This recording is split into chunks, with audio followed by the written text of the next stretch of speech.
예, 김경인 대표님이시고요. 네, 제가 좀 경력을 소개시켜드리면 현재 경관 디자인 공유 대표를 맡고 계시고 또 한국 경관학회 부회장을 또 역임을 하고 계십니다. 전 또 서울시 강동구 도시경관 총괄 기획가로도 일하셨었고요. 그래서 나이 들어 어디서 살 것인가 라는 책을 출판하셨고요. 이 책이 벌써 3세의 인쇄에 돌입해 있고 또 이 책을 여러 곳에서 강연을 많이 요청하고 계시다고 합니다. 박수를 한번 환영드립니다. 네, 방금 소개받은 김경인입니다. 나이 들어 어디서 살 것인가라는 제목으로 오늘 이제 소제목은 시니어 주거의 공간 디자인 이런 제목으로 좀 말씀을 드릴게요. 제가 VI랜드라는 회사를 22년 동안 운영을 했었거든요. 그런데 2023년 4월에 그만뒀어요. 근데 이게 이제 그만둔 거하고 저희 이제 이 노인 연구하고 좀 밀접한 관계가 있는데 제가 18살 때, 18살이면 언제? 고등학교 졸업할 무렵에 내가 몇 살까지 살 것인가. 그 다음에 내가 20대, 30대에는 뭐 할까 이런 것들을 쭉 계획을 세웠어요. 근데 그때 당시에 내가 몇 살까지 살까 계산해 보니까 한 70살까지는 살 것 같더라고요. 그때는 환갑잔치라는 걸 했어요. 그 당시에. 환갑잔치를 엄청 크게 이렇게 하고 그게 엄청 경사스러운 일이었거든요. 그래서 그래도 60 넘어서까지는 좀 살 것 같다. 70살까지 산다고 가정하고 60살까지 일을 하고 60살이라는 건 이제 18살에 계획을 세웠으니까 이제 28, 38 이런 식으로 생각을 했어요. 그래서 58세에 그만둬야 되겠다. 이제 제가 이제 뭐 교수를 안 하면 58세쯤에 그만둬야 되겠다 이렇게 생각을 했는데 제가 딱 그만둔 시점은 이제 만 나이로 57세. 그러니까 그 당시 계획을 세울 때 58세 똑같이 그만둔 거죠. 그러면서 이제 그만두기 전에 한 10년 전쯤에 48쯤에 이거 아닌데라는 생각이 갑자기 들었어요. 70보다 더 살 것 같은 거예요. 그래서 그럼 몇 살까지 살까 하고 봤더니 최소 80, 90 이렇게는 살 것 같아요. 그래서 58세에 그만두되 그 전에 한 10년 전쯤에 내가 58세 이후에 할 일을 좀 만들어야 되겠다. 그래서 그때부터 노인에 관한 연구를 하기 시작한 거예요. 밑에 이제 663개 정도의 프로젝트를 했는데 여기에는 그 48세부터 시작한 인지건강 디자인, 서울시 인지건강 디자인 사업이라고 이제 디자인으로 치매를 늦추고 치매를 예방할 수 있을까? 뭐 이런 그 시작이에요. 이거를 제가 한 10년 가까이 이제 3개 프로젝트를 했는데 그건 10년에 걸쳐서 했어요. 그리고 이제 서울시 강동구 도시경관 총괄기획가라고 민간 전문가예요. 이제 부구청장급으로 가 있는 건데 여기에서도 이제 프로젝트가 한 251개 정도 자문을 하는데 여기에는 아동시설과 이제 뭐 노인시설 각 연령층 다 있는데 특히 이제 노인 복지관, 경로당, 그다음에 뭐 50플러스 센터 각종 이런 시설들을 많이 이제 디자인하고 그러니까 부지를 매입하고 만들고 그다음에 이제 운영하는 것까지 이제 자문을 하는 거예요. 근데 이것들을 하면서 제가 이제 노인과 관련된 일에 적극적으로 공부를 하게 됐고 좀 더 깊이 이제 관여하게 됐어요. 근데 그러면서 제가 쭉 이렇게 쓴 책들이 있는데 지금까지 한 23권 썼어요. 근데 앞에서 보시면 대부분 경관입니다. 저는 원래 경관 디자인이 전공이거든요. 근데 저희 아이가 중학교를 가면서 학교를 바꾸는 일을, 그러니까 어린이 공간에 이제 아동 공간에 대해서 이제 관심을 갖게 됐는데 자원봉사로 학교를 바꾸는 일을 했어요. 이걸 쭉 한 2008년부터 쭉 해오다가 2014년에 공간이 아이를 바꾼다라는 책을 냈고 그 후에 공간은 교육이다. 그다음에 아이가 잘 크는 곳의 비밀 이런 책들을 냈는데 이게 끝나갈 무렵 그게 이제 한 48살쯤 이때쯤에서 내가 나이가 들면서 애들 공간을 할 게 아니라 노인 공간을 해야 되겠다라는 기점이 된 게 그 어린이 공간을 이제 그 오랫동안 바꾸면서예요. 근데 이때 공간은 사람을 바꾸는 굉장히 힘이 있구나라는 생각을 했어요. 그래서 뭐 나중에 기회가 있으면 공간이 아이를 바꾼다라는 책도 한번 읽어보시면 좋을 것 같은데 이 책은 무려 한 3만 부 가까이 팔린 책입니다. 그래서 그 후에 이제 노인 공간을 하면서 나이들을 어디서 살 것인가 이제 연구를 하고 그거를 좀 결과적으로 많이 알아서 이 책을 쓴 건 아니고요. 좀 더 내가 하고 싶은 이야기를 하려고 썼어요. 감사하게도 올해 세종도서로 선정이 돼서 더 많은 분들이 읽을 수 있을 거라고 생각합니다. 여기에 주로 아이들 공간, 어른 공간 이런 것들의 공통적인 기조는 뭐냐면 공간은 사람을 담는 그릇이다. 그래서 그 그릇의 모양에 따라서 그릇의 환경에 따라서 사람 달라질 수 있다. 물이 달라지듯이 예를 들면 그릇이 녹슨 그릇이에요. 그럼 아무리 깨끗한 물을 담아도 물이 이제 변하겠죠. 그 물을 먹을 수가 없겠죠. 그래서 공간의 이제 질에 관한 이야기도 이게 이때 나옵니다. 그래서 우리가 많이 예를 드는데 우리가 공간을 만들지만 그 공간은 우리를 만든다라는 이야기를 제가 굉장히 저의 공간에 관한 디자인을 할 때 모토로 삼고 있습니다. 이걸 쭉 하다 보니까 제가 하는 이야기가 신경 건축학하고 맞닿아 있는 거예요. 신경 건축학이 뭐냐면 공간과 건축이 인간의 정서, 사고, 행동에 미치는 영향을 측정을 해요. 그거를 이제 다양한 각도에서 측정을 합니다. 뭐 심리적으로도 하고, 의학적으로도 하고, 뭐 이런 뭐 설문조사도 하기도 하고, 치수로도 재고 이러면서 그거를 바탕으로 해가지고 다시 건축과 공간을 설계하는 거에 반영을 하는 학문이에요. 굉장히 실용적인 학문인데 이게 주거, 업무, 학교, 병원 이런 사람들이 쓰는 그러니까 뭐 뭔가 효율을 높이려고 할 때, 향상시키려고 할 때 그 데이터가 굉장히 중요한 역할을 하죠. 예를 들어서 이제 솔크 연구소가 있는데 이 연구소는 루이스 칸이 설계를 했는데 솔크 박사가 루이스 칸한테 이 부탁을 할 때 천정의 높이를 3.3m로 해달라고 그 이상으로 해달라고 요청을 했어요. 근데 이게 여기서 지난 60년 동안 나온 노벨상 이제 받은 사람 수가 6명이나 되는 거예요. 근데 이분들이 이제 여기서 연구를 하셨던 분들이 이 천정에 여기에서는 연구가 잘 됐는데 딴 데 가면 연구가 잘 안 되는 거예요. 그래서 이게 무슨 관계가 있을까? 자기네들끼리 모여가지고 연구를 하기 시작해서 만들어낸 데이터가 이제 천정의 높이하고 그 창의력과의 관계예요. 그래서 천정의 높이가 높아지면 창의력이 증가하고 천정의 높이가 낮으면 집중력이 증가하는 겁니다. 예를 들어서 수학 문제를 풀려면 천정의 높이가 낮은 데서 푸는 게 좋고 그다음에 이제 음악이나 미술 같은 창의력을 요하는 그 분야에서는 천정의 높이가 높은 게 좋겠죠. 그래서 왜 그림 그리는 스튜디오 같은 경우는 굉장히 천정이 높은 데를 쓰잖아요. 물론 이제 대작들도 있긴 하지만 그래서 창고 같은 데서 많이 그리잖아요. 그래서 이런 것들을 하면서 자기네들이 또 연구를 한 게 이제 그 자연 풍경이 보이는 병실의 환자가 그렇지 않은 병실의 벽돌 쪽에 병실의 환자보다 일찍 퇴원을 회복력이 빠른 그런 결과를 얻어냅니다. 그러면서 나온 게 이제 신경 건축학이에요. 이 분야가 이제 이제 옛날에는 건축이면 건축, 의학이면 의학 이런 분야에서 각자 활동을 했다면 이게 이제 여러 분야가 모여가지고 열 몇 개 분야가 모여서 이제 결과를 내는 거죠. 그래서 이렇게 공간에 대한 뭔가 이렇게 이런 그 공간이 이렇게 효용성이 있다라는 게 어느 분야에서 어디서 효용이 있는지를 구체적으로 데이터를 내기 시작한 건 이 신경 건축학이 처음이에요. 그래서 제가 사실 공간이 아이를 바꾼다라는 것을 그 책을 쓸 때만 해도 이런 내용들이 없었어요. 그래서 공간에 관한 연구들이 거의 없었거든요. 그래서 제가 책 쓰기 굉장히 힘들었는데 이 이후에 그 무렵에 이제 이런 신경 건축학이라는 분야가 굉장히 우리나라에도 많이 들어오기 시작했어요. 그게 이제 정재승 교수가 카이스트 정재승 교수가 이끄는 연구회를 지금 하고 있고요.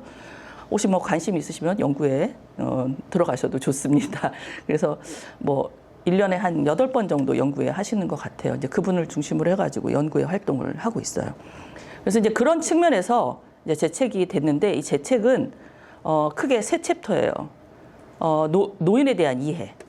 그 다음에 두 번째는 2장은 에이징 인 플레이스, 3장은 에이징 인 커뮤니티를 제가 말을 이렇게 좀 풀어가지고 썼거든요. 근데 이걸 하다 보니까 노인에 관한 연구를 하다 보니까 너무 노인을 잘 모르고 연구를 하시는 분들이 너무 많다. 그래서 노인을 얼마나 알까? 그래서 나이가 들면 달라지는 게 뭐가 있을까 봤더니 일단 기본적으로 신체, 정서, 사회적인 변화가 일어나는 거예요. 이런 것들이 달라지면서 공간의 변화가 필요하거든요. 먼저 키가 이제 줄어듭니다. 저도 한 1.5cm 이상 줄었어요. 제가 170이었는데 168.5 정도로 줄었어요. 그래서 이거 왜 그런가 봤더니 이제 허리가 이렇게 구부러지잖아요. 척추관 협착이 생기고, 그 다음에 이제 아무래도 이제 다리 근력이 떨어지니까 균형 감각이 저하되고 이런 등등의 변화들이 있어. 이거 말고도 많아요. 근데 여러분들은 그런 것들을 더 깊이 이제 하셔야지 된다는 거죠. 그리고 또 귀가 잘 안 들리시니까 목소리 굉장히 크세요. 이제 막 그런 경험들 많이 하실 거예요. 뭐 특히 이제 교통 그 수단들을 이용하실 때 많이 하시고 또 하나는 이제 성격이 급해지세요. 그래갖고 화를 많이 내셔. 은행에 가보면은 화내시는 어르신들이 그렇게 많아요. 남자분들 중에. 그래서 저는 이제 노인 연구하는데 굉장히 도움이 많이 되는 게 은행에 가서 앉아 있어요. 한 30, 가끔씩 30분, 1시간, 2시간씩 이렇게 앉아 있으면 그분들이 어떻게 하고 가는지가 다 보이잖아요. 저희 동네에 이제 노인들이 많으시거든요. 이제 장애인 복지관도 있고 노인 그 영구임대 아파트가 이제 LH, SH가 있거든요. 그래서 노인들이 많으셔가지고 연구하기 아주 좋은 조건입니다. 두 번째는 이렇게 허리가 이렇게 굽으면서 어떻게 돼요? 시선이 아래로 향합니다. 아래로 향하면 시거리가 짧아지는 거예요. 이렇게 서면 저기까지 보이는데 이렇게 하면 여기까지밖에 안 보이잖아요. 시거리가 짧아지고 그다음에 이제 눈이 동공이나 이런 것들이 축소가 돼요. 축소가 되면은 빛이 그러니까 젊은 친구들보다 약 3분의 1까지 줄어들어요. 점점 줄어들어서. 그럼 빛이 똑같은 양이 들어오더라도 노인들은 더 어둡게 느끼는 거예요. 광량이 더 세게 들어야지 되는 거죠. 그리고 이제 수정체 황변이라는 게 일어나는데 수정체 황변 같은 경우는 색을 블루 계열을 인지를 잘 못하세요. 그래가지고 검은색에 가깝게 인지를 하세요. 그러니까 노인들이 파란색을 보시면 이제 검은색으로 인지하시는 경우가 생겨요. 그러면 그분들은 빨리 병원에 가셔야지 된다. 이렇게 되는 거예요. 그리고 이제 정서적으로는 일단 우울증, 우울해요. 불안하고 자기 노후에 대해서 그러니까 죽는 거에 대한 두려움이 굉장히 많으시더라고요. 요즘 그래서 죽음에 대한 강의도 굉장히 많이 하시더라고요. 그다음에 익숙한 장소를 선호하시는데 익숙한 데서 벗어나면 새로운 환경이 생기면 약간 치매로 급변하는 상황이 생겨요. 그래서 지금 노인들 65세 이상 넘으면 약 10% 정도가 치매라고 해요. 근데 20에서 30%가 또 경도인지 장애예요. 그러면 거의 30% 넘는 수가 이제 치매와 유관한 그 질병들을 가지고 있다라고 보여줘요. 나중에 이제 치매로 갈 수가 있는 거죠. 그래서 그분들이 저도 마찬가지예요. 이거 내가 그래도 다른 건 몰라도 치매는 안 걸려야 될 텐데 그런 두려움은 좀 있어요. 죽는 것보다 더 두려운 게 치매예요, 사실. 그래서 치매는 내가 지금 여기가 어딘지, 내가 누구인지, 뭐 이제 계절, 시간 이런 것들을 전혀 모르는 그런 상황이거든요. 그다음에 이제 사회적으로는 은퇴를 하면서 이제 사회하고 이제 교류가 끊어지잖아요, 관계가. 그래가지고 이제 공무원들을 은퇴하시면 뭐라 그래요? 아무도 연락 안 온다. 이제 이렇게. 근데 그래도 여자분들은 막 뭐도 하시고 그러는데 남자분들은 또 아니시거든요. 그리고 이제 뭐 이런저런 이유로 독거가 많으세요. 지금 뭐 40% 되잖아요. 이러다 보면은 고독하고 칩거에 들어가시고 이게 이제 연관해서 쭉 관계도 축소되고 악화가 되는 거죠. 그래서 이런 부분들이 좀 더 깊게 연구가 돼야지 되는데 우리는 이런 부분을 연구를 잘 안 해요. 그래서 뭐 노인을 이야기해서 뭐 체험이 필요하다고 해가지고 이제 뭐 노인 체험관이라든지 이런 것들도 있는데 이런 거를 한 번도 해보지도 않고 사실 우리나라는 그래도 부족한 편이에요. 그 시설 자체도 그 경험을 하기에 충분하지 않은데 그마저도 한 번도 안 가보고 노인을 연구하시는 분들이 많다라는 생각이 들더라고요. 그래서 이제 일장에다 이제 그런 이야기들을 줄줄이 써놨는데 내가 예를 들면 내가 신은 신발이 좀 불편해요. 그런데 그 신발 나는 불편한데 그거를 알 수가 없어요. 내가 그 신발을 다른 사람의 신발을 신어보지 않으면. 그러니까 진정한 공감은 내가 다 알아. 나 전문가야. 이게 아니라 진짜 그 체험을 하지 않고서는 이해할 수 없다라는 게 이런 속담도 있어요. 그러니까 그 신발을 신어보지 않으면 그 사람을 이해할 수 없다라는 속담이 있는데 그런 것들을 해가지고 보면은 저는 이제 노인 연구를 할 때 일단 뒤에서 또 쫓아다니는 추적, 관찰, 그 다음에 어디서 모여 계시는지 1시간에 한 번씩 아파트 돌아가지고 행태를 조사하시고 그 다음에 또 수다를 같이 떨고 목욕탕도 같이 가고 정말 그 가지가지 욕도 많이 얻어먹고 사진도 찍고 뭐 음식도 같이 가서 나눠 먹고 그럼 뭐 애쓴다고 요구르트 한 병씩도 주시고 막 그러세요. 그러니까 그렇게 정말 해야지 그분들의 상황을 아실 수가 있어요. 그러니까 제가 뭐 그 요양시설에 가서 그분들하고 좀 밀착해서 하지 않는 이상 노인들을 알기는 어렵잖아요. 근데 젊은 친구들은 정말 노인을 잘 모르시거든요. 저도 테니스를 치는데 이제 단식을 하거든요, 주말에 아들하고. 근데 아들은 30대예요. 저는 이제 60이 다 돼가잖아요. 저는 열심히 뛰는데 저한테 안 뛴다 그래요. 그래서 나 뛴다. 엄마가 얼마나 안 뛰는지 자기 영상을 찍어서 보면 더 보인다는 거예요. 아니, 그럼 영상을 저쪽에서 찍으면 내가 더 안 보이지, 그게요. 그렇잖아요? 그래서 제가 그 내용도 책에다 썼어요. 너가 나 안 뛴다고 얘기한 그 얘기를 너에 대한 불만을 내가 책에다 썼다. 그 얘기까지 할 정도로 젊은 친구들, 정말 정작 내 아들도 나는 뛰고 있는데 그걸 모르는 거죠. 그래서 더보다 더 뛰면 이제 무릎 나가죠. 지금도 테니스 칠 나이는 아닌데.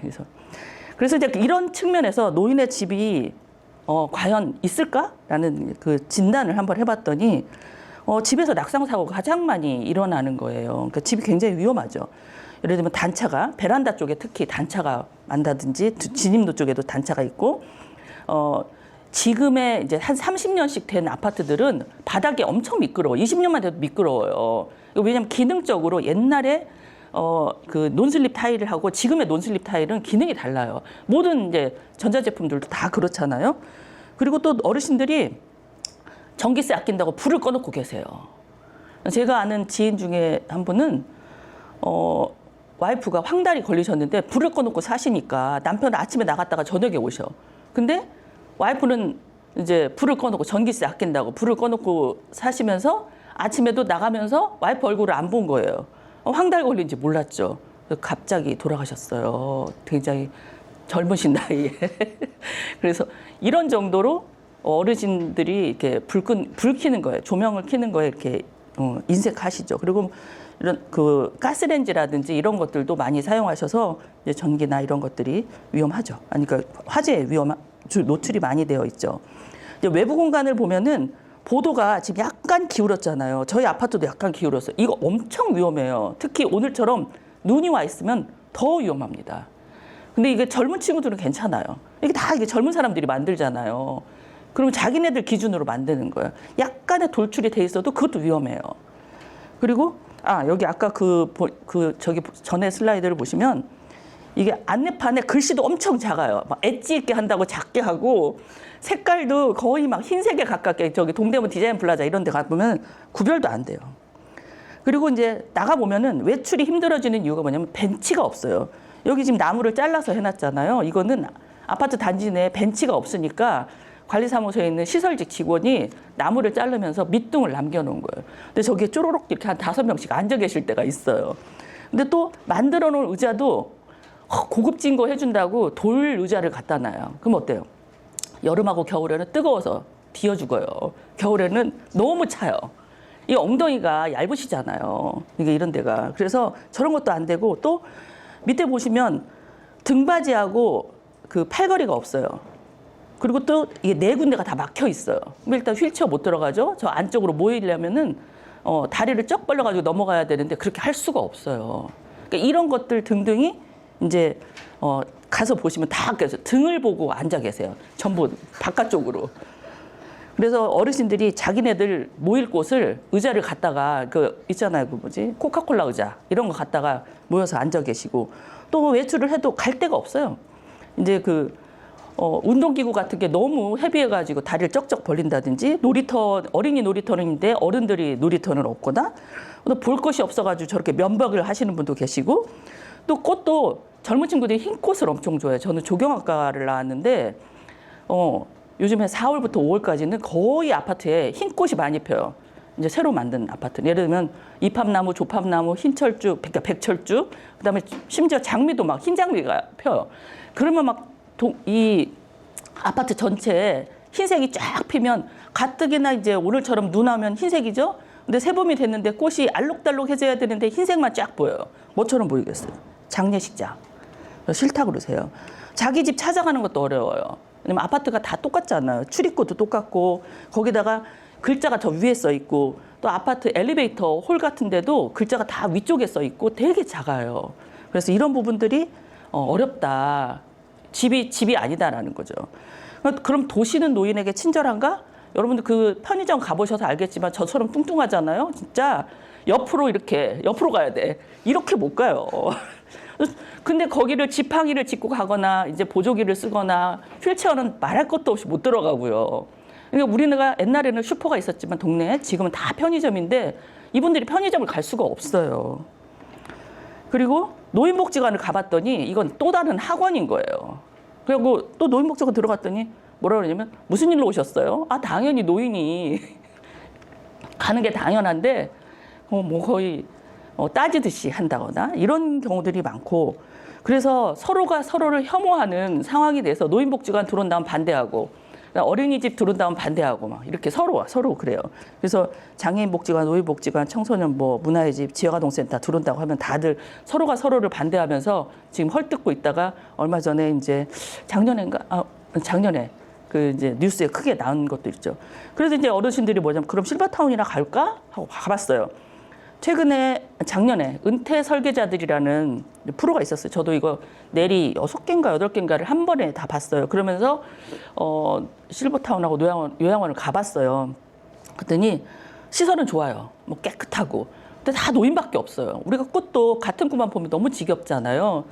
그랬더니 그 엘리베이터에서 이렇게 시설 견학하려고 갔는데 어르신이 그러더라고요. 무슨 일로 왔냐고. 그래서 실버타운 들어오려고요. 그랬더니 오지 마. 80에 와. 이렇게. 근데 그게 너무 애절하게 얘기를 하시는데 찡했어요. 그리고 이제 건물을 또 보잖아요. 네, 여러분도 건축을 하시니까 아시겠지만 건물을 쭉 보면은 이렇게 생겼는데 이게 뭐 괜찮은 건물도 있고 아닌 건물도 있는데, 제가 어떤 건물을 이제 남편이 60살이 넘으니까 60세가 넘어야지 이제 시설을 견학해 주는 데가 있어요. 가봤어요. 같이. 그랬더니 가보면서 저 건물 어때? 그랬더니 창업보육센터 같다. 이렇게 얘기를 했어요. 그래서 창업보육센터. 우리 새로운 인사이트였어요. 그다음에 들어가 보면은 다 평수로 나눠져 있어요. 노인의 어떤 특성이나 이런 것들이 되어 있는 게 아니라 그냥 평형이에요. 그래서 노인의 특성이 전혀 없다. 그리고 안에는 중복도 구조로 돼 있어가지고 중복도 구조로 해도 좀 햇빛이 들어오게 할 수도 있는데 전혀 햇빛이 안 들어오는 구조예요. 그리고 커뮤니티 시설은 전부 지하에 배치되어 있어요. 거의 지하예요. 그래가지고 지하에 이제 햇빛이 안 들어가니까 어떻게 선큰을 해서 일부만 햇빛이 들어가는 형태예요. 그래서 외부 그다음에 이제 지하에 배치되다 보니까 더더군다나 이제 외부하고 접촉이 안 되고, 그다음에 저는 이게 여기서 보면서도 이것도 또 다른 학원 같다라는 느낌을 받았어요. 나름 고품격으로 해놨는데 어둡고 창문이 없어요. 그러니까 노인 그러면 저런 칙칙한 색깔을 좋아한다고 생각을 하시는 것 같아요. 제 책도 처음에 디자이너가 딱 엄청 괜찮은 디자이너가 디자인을 했었는데 너무 칙칙한 색으로 해온 거예요. 디자인을, 표지를. 그래서 깜짝 놀랐어요. 그래가지고 이거는 제가 디자인을 해서 준 거예요. 색깔까지도 제가 정해서. 그러니까 노인이 좋아하는 색깔이 있거든요. 그리고 이제 운동시설을 가서 보니까 다, 그러니까 자녀가 좋아할 만한 운동시설인 거예요. 그래서 이제 물어봤어요. 저기 운동시설 하세요? 그랬더니 거의 이제 노인들이, 그러니까 이거 실버타운 기준이에요. 안 가시는 경우가 많다고 하더라고요. 그래서 낙상도 많이 일어난다. 그러니까 이게, 그러니까 높이가 낮아야지 되고, 그러니까 엉덩이나 이런 데 받치는 기저 면적이 넓어야지 되는데, 그런 시설들이, 운동기구들이 안 나오거나 모르거나 이러니까 저런 것들을 갖다 놓고 이용률이 떨어지는 거죠. 또 하나는 창문이 너무 작아요. 이게 창문이 뭐하고 연결되면 햇빛이 들어오는 면적이 굉장히 작다는 거죠. 그러니까 지금 대부분이 이렇게 되어 있어요. 그리고 유니버설 디자인 적용한다고 했는데 나름 했어요. 나름. 근데 이 정도면 됐지라는 그런 느낌을 많이 받았어요. 일단 들어가는 입구에 단차가 되게 높다는 거. 그다음 베란다는 당연히 턱이 있고, 세면대 같은 경우에도 그 휠체어가 들어갈 수 없는 데도 있고, 그다음에 이제 그 핸드레일 같은, 그러니까 안전바 같은 경우도 꼭 필요한 위치에 없는 경우도 많고, 그다음에 이제 바닥재, 특히 바닥재, 고급재 한답시고 반사재를 많이 써요. 그러면 이제 조명이 딱 때리면 눈에 들어와서 이게 반사가 되면 노인들은 굉장히 안 좋거든요. 근데 이게 글레어가 많이 생기고, 그다음에 이제 식탁에도 반사재가 많이 생기고 가구에도 반사재가 굉장히 많은 그런 것들을 볼 수가 있어요. 물론 이런 게 이제 모든 실버타운과 요양원에 있다는 건 아니에요. 그다음에 이제 또 하나는 아까 이렇게 여름 같은 때 이제 반팔을 입을 수도 있고 얇은 옷을 입을 수 있는데 이게 열 전도가 높잖아요. 근데 차가운 소재를 쓰는 거예요. 철제라든지 아니면 모서리가 딱 사각으로 돼 있어가지고 부딪힌다든지. 저희 집도 제가 나이 들면서 모든 가구를 둥글둥글한 걸로 다 바꿨어요. 왜냐면 제가 허벅지를 막 계속 부딪히고 다녀가지고 허벅지에 멍이 없어질 날이 없는 거예요. 그래서 이거 안 되겠다. 이왕 100살까지 살 거 이번 기회에 바꾸자. 그래가지고 싹 바꿨죠.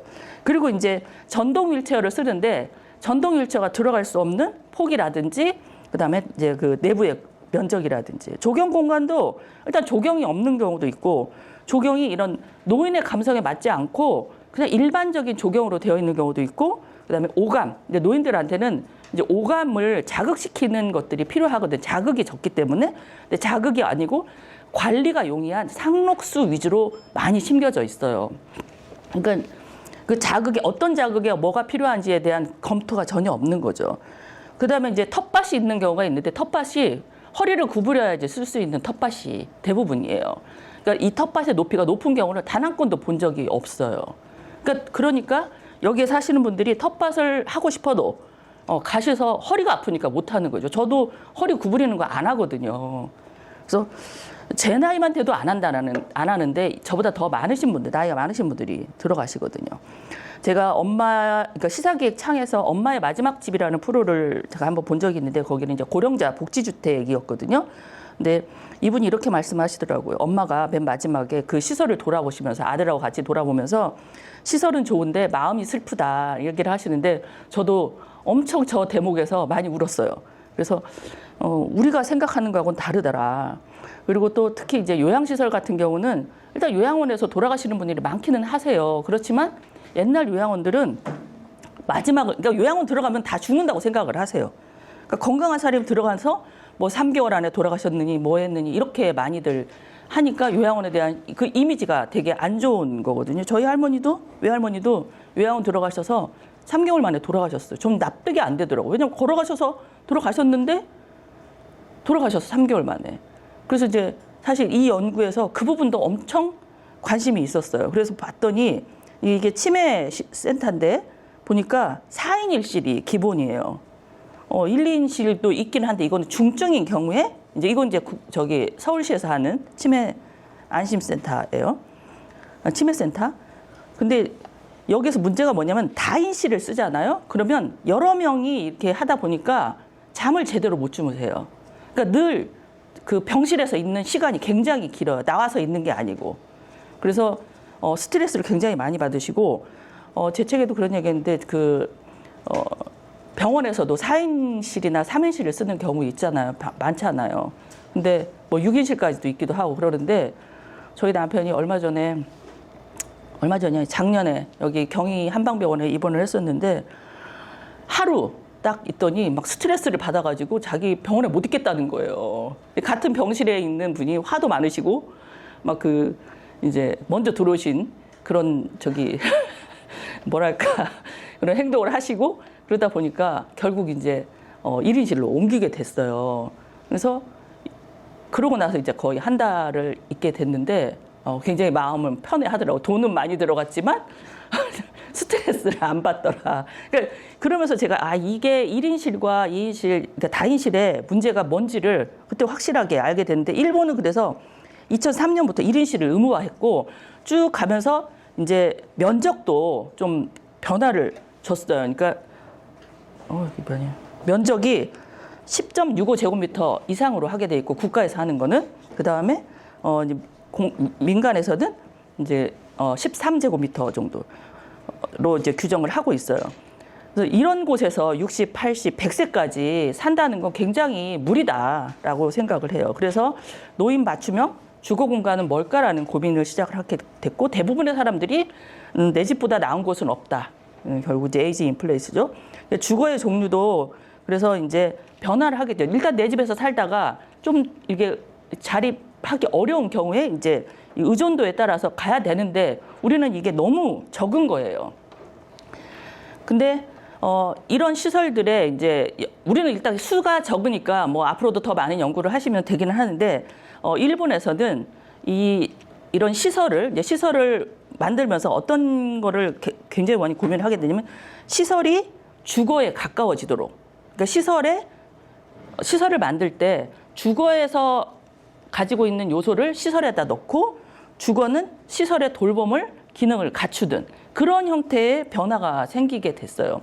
일본 이야기를 오늘 많이 할 텐데 하는 이유가 뭐냐면 일본은 지금 이제 30% 이상이에요. 이제 65세 이상 인구가. 그러다 보니까 긴 시간 이 전 세계에서 지금 가장 고령 인구가 많다 보니 다양한 사례가 있고 다양한 실패를 해왔고 그래서 그 실패를 하지 않도록 하는 게 제가 이제 이렇게 강의나 책을 쓰는 목적이고 그다음에 최근의 경향은 왜 생겼는지를 알고 여러분들이 좀 임했으면 좋겠다라는 생각이에요. 그래서 먼저 그 노인 맞춤형에서는 집, 일반인들이 사는 집, 그다음에 실버타운, 요양원 이렇게 이제 세 가지로 한번 말씀을 드릴게요. 그러니까 자립을 이렇게 지원하는 곳이 이제 집이어야지 되거든요. 집이 자립을 위한 곳이어야 돼요. 일본 기본적으로 돌봄이 아니라 자립이에요. 요양시설도 최대한 자립에 가깝게 하려고 해요. 근데 집이라는 건 최대한 있어야 되기 때문에 자립을 기본으로 하고 그 자립을 위해서는 일상생활 수행 능력이라는 게 가능해야 되는데 일상생활 수행 능력은 뭐냐면 목욕하고 옷 입고 식사하고 이동하고 화장실 가고 그다음에 배뇨 조절하고 이런 거예요. 이거가 안 되면 집에서 살기가 어렵다는 거죠. 최소 이거는 할 줄 아셔야지 집에서 살 수가 있다. 그 다음에 이제 좀 더 도구적 일상생활 수행 능력도 가능하면 이제 더 오랫동안 사실 수가 있는 거죠. 그래서 그런 것들이 가능하려면 일단 단차가 없어야 되고 손잡이나 이런 것들이 적정한 곳에 설치가 돼야 되죠. 왜냐하면 시간이 지나면 지날수록 저런 것들이 필요하고 보조의자, 그러니까 현관 입구에 신발을 신고 벗을 때 필요한 게 보조의자예요. 저도 집에 보조의자가 있어요. 제 나이에도 있답니다. 이게 뭐 나이하고 관계가 없어요. 내가 그 기능을 좀 더 아껴서 오랫동안 쓰려면 저런 것들의 도움을 받아야 되거든요. 그다음에 이제 논슬립 타입. 그래서 이제 저도 목욕탕 욕실 공사를 했어요. 그리고 이제 바닥하고 벽하고 색차가 있어야 돼요. 근데 색차가 없이 바닥도 흰색, 벽도 흰색. 아주 위험합니다. 그리고 이제 아까 그 욕실에 있는 단차 1cm, 0.5cm도 굉장히 위험한데 이런 단차가 지금 대부분의 단차가 있고 욕실에 이제 특히 이제 샤워부스를 사용하는 쪽, 그다음에 거기에 유리를 많이 설치를 하잖아요. 이게 삐끗하면서 저 유리의 모서리 쪽에다가 머리를 치잖아요. 그럼 바로 이제 사망 아니면 병원 행위예요. 저런 것들이 이제 없어져야지 되고 손잡이를 설치하는데 제가 욕실에 손잡이를 설치하는 거, 아니 화장실에 손잡이를 설치하는 거 보면은 화장지 위치 있잖아요. 화장지 위치가 저 손잡이, 왜 저런 현상이 발생하는지 모르겠는데 화장지가 떨어져 있어야지 되는데 떨어져 있지 않고 거의 붙어 있어요. 그러면 손잡이가 기능을 하지를 못해요. 안전바가. 근데 그런 경우도 많아요. 그래서 저런 것들은 오히려 가이드라인을 만들어줘야 되지 않나? 그리고 이제 욕실 같은 데도 지금 보시면 손잡이들이 곳곳에 이렇게 적정한 곳에 설치가 되어 있어요. 그리고 뭐 도어라든지 이런 것들도 되게 가벼운 것들을 쓰고 공간을 이렇게 좀 조절할 수 있는 공간들을 사용을 하거든요. 바닥재는 당연히 미끄럽지 않은 걸로 쓰고 그다음에 반사가 없는 걸로 쓰고 특히 손잡이 같은 경우 이렇게 동그랗게 생긴 거 있잖아요. 그게 못 돌립니다. 나이가 더 드시면 이것도 못해라고 하시지만 아까 저희 아들처럼 나는 뛰는데 안 뛴다 그러고 그러니까 돌릴 힘이 없는데 그러니까 요즘에는 병도 잘 못 따잖아요. 손잡이 마찬가지. 이것도 못 돌리면 그 욕실에서 못 나오는 상황이 생겨요. 그래서 레버형으로 해야지 돼요.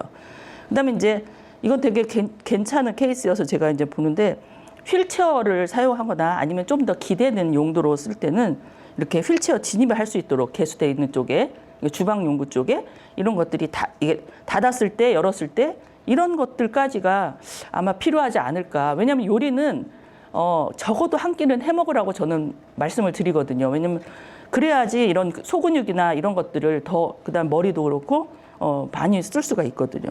그리고 이제 인덕션에 대한 이야기. 그다음에 이제 식탁도 둥근 거, 저도 이제 식탁 둥근 걸로 바꿨다고 그랬잖아요. 하도 거기다 부딪혀가지고. 근데 이런 곡선형 디자인은 부상을 방지하는 것도 좋지만 심리적으로도 굉장히 안정감을 주고 긍정적인 영향을 줘요.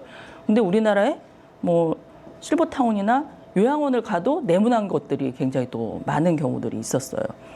그리고 등받이가 있는 의자, 그다음 팔걸이가 있는, 그다음에 여기 이제 지금 이거 같은 경우는 노인들의 니즈를 다 반영을 해가지고 만든 이게 요양시설에서 만든 의자예요. 그래서 굉장히 비싸요. 근데 팔걸이가 있는데 팔을 이렇게 딱 놓을 수 있게끔 면적이 넓잖아요. 이렇게 하고 색도 저렇게 구별이 되게끔. 그다음에 이제 뭐 침대나 이런 것들도 난간을 있는 것들을 설치를 해야지 되고, 커튼은 무늬가 없는 거를 해야지 되는데, 왜냐면 이게 창란이 일어납니다. 이게 굉장히 복잡하거나 이러면 우리는 괜찮아요. 근데 젊으면 근데 치매가 있거나 좀 더 나이가 드시면은 이게 문일에 의해서 어지러움을 느끼시고, 재료도 목재나 패브릭, 종이 이런 것들을 쓰시는 게, 자연 소재를 쓰시는 게 좋은데, 이유가 뭐냐면 이런 것들이 이제 부드럽고 따뜻하고 이제 편안함을 주기도 하지만 또 목재 비율이 높을수록 노인들한테 안정감을 주고, 심지어 90% 목재 비율이 30%가 되면 이제 안정감을 주지만 30%하고 90%하고는 안정감이 있어서는 별 차이가 없대요. 근데 90% 이상이 되면은 심박수나 혈압이 낮아지는 그런 결과도 얻을 수 있다. 이렇게 얘기를 하거든요. 그래서 이제 목재를 사용하는 것들을 많이 권장을 하는데, 일본에 예를 들면 실버타운이나 요양시설 가면 거의 바닥부터 웬만한 데는 다 목재, 패브릭, 그다음에 이제 종이 이런 것들을 써요.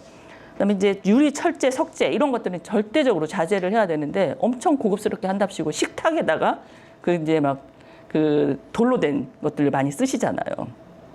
색채도 바닥하고 벽하고 딱 구분이 돼야 돼요. 근데 이런 부분들이 아까도 말했지만 잘 구분이 안 되는 경우들이 있다라는 거죠. 그래서 바닥과 벽, 벽과 가구, 바닥과 가구 이런 것들이 뚜렷하게 구별이 되도록 하는 게 좋다.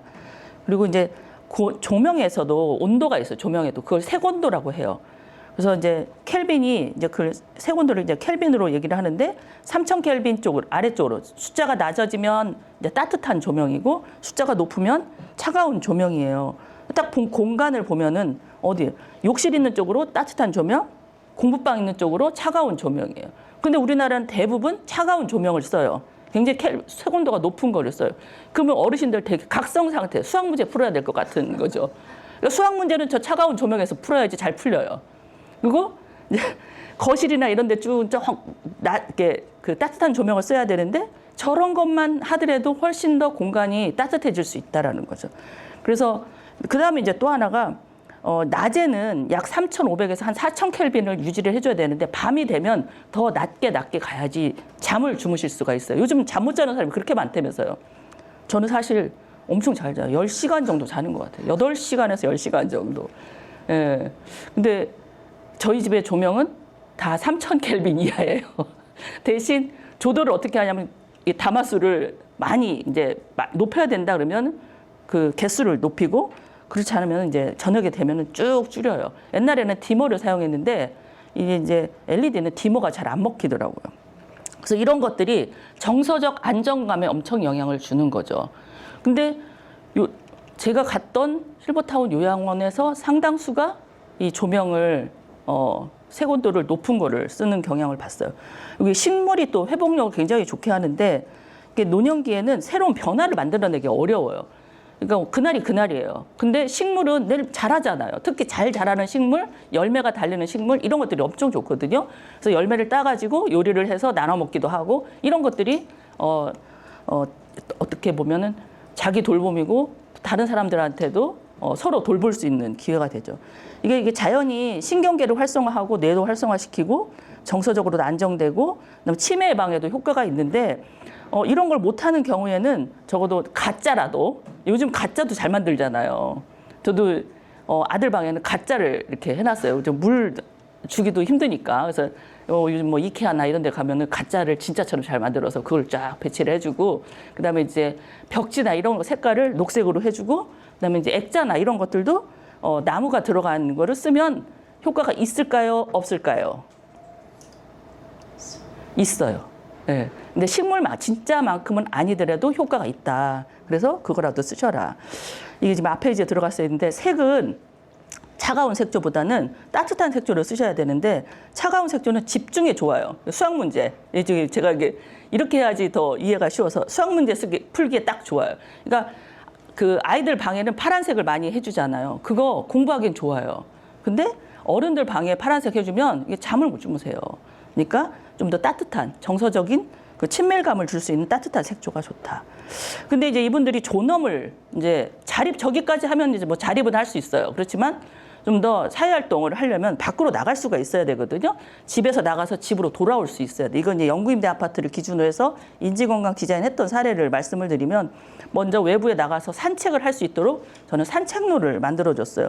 이게 이제 산책로를 만들 때 자연스럽게 그냥 아무 생각 없이 따라갈 수 있도록 그러니까 직관적으로 저 라인을 그어주는 거예요. 저런 것들이 이제 허벅지 근육을 높여주고 그런 근육이 바로 이제 치매를 예방할 수가 있거든요.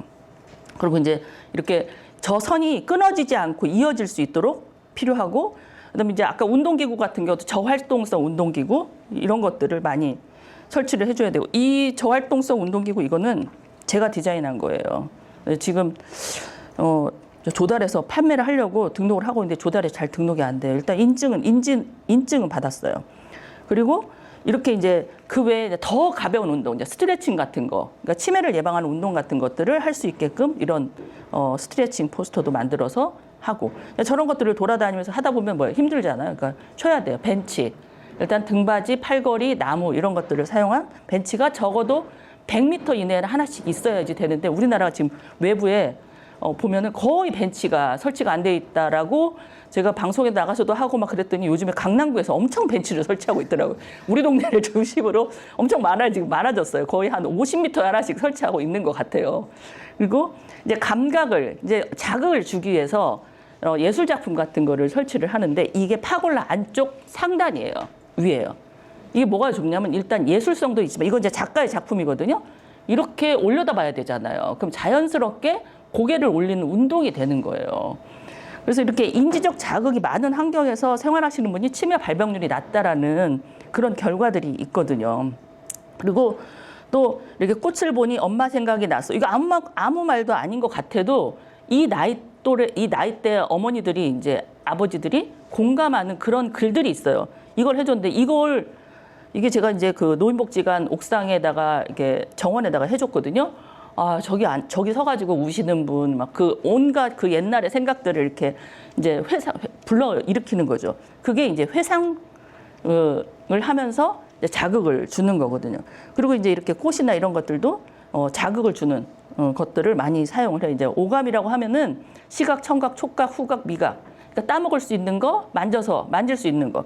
근데 이제 그러면 어떻게 써주냐면 이게 팻말 밑에다가 이제 그 수목 명찰을 쓰는데 이때 행동을 유도하는 만말을 쓰는 거예요. 아, 여기 꽃잎이 몇 개일까요?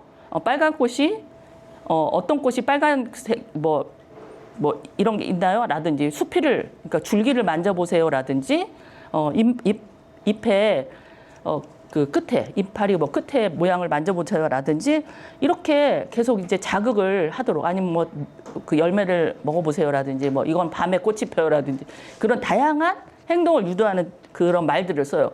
근데 지금까지는 뭐 씁니까? 저도 조경학과 나왔지만 뭐 항명, 은행나무, 항명, 긴꼬빌로마 막 이런 식으로 쓰잖아. 뭐 몇 월에 뭐 잎이 나가지고 이파리가 몇 개고 열매는 어떻고 암수와 뭐 그러니까 암나무하고 순나무가 있거든요. 막 그런 거 구별을 어떻게 그게 왜 필요하냐고요. 노인들이 그런 거 다 필요 없다라는 거죠. 행동을 유도할 수 있도록 해주는 게 필요하다. 그리고 이제 집에 가셔야 되잖아. 그때 이제 자기 집을 찾아갈 수 있어야 되는데 일단 글씨가 커야지 되고 그다음에 밤에도 나와서 돌아다닐 수 있어야 되는데 치매가 있으신 분들이 밤을 엄청 두려워하세요.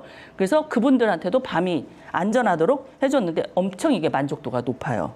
그리고 집에 갈 때 자기 집 앞에다가 이렇게 딱 옆에다가 시선이 낮으니까 낮은 위치에다가 글씨를 크게 해서 하다 보니 집에 안전하게 잘 돌아가시는 거죠. 이걸 하고 나서 인지장애가 30.8% 감소했다. 굉장히 만족도가 높게 나왔어요.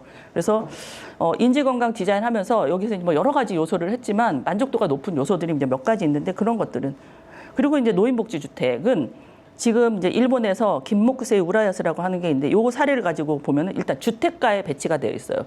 우리는 막 동떨어진 곳에 있잖아요. 근데 주택가에 배치돼 있고 주택가의 그런 스케일로 대규모가 아니라 소규모로 만듭니다. 이게 대규모 시설에 입소한 노인이 그 이제 소규모 입소한 노인보다 수명이 단축될 가능성이 높다. 이게 이렇게 써 있는 거는 전부 연구 데이터를 기준으로 말씀드리는 거예요. 그리고 치매 환자에게는 특히 대규모가 적합하지 않다. 재건축을 해서 기존에 있던 아파트에서 다른 데로 이렇게 막 대규모로 가잖아요. 갑자기 치매가 확 이게 심해지는 경우가 있어요.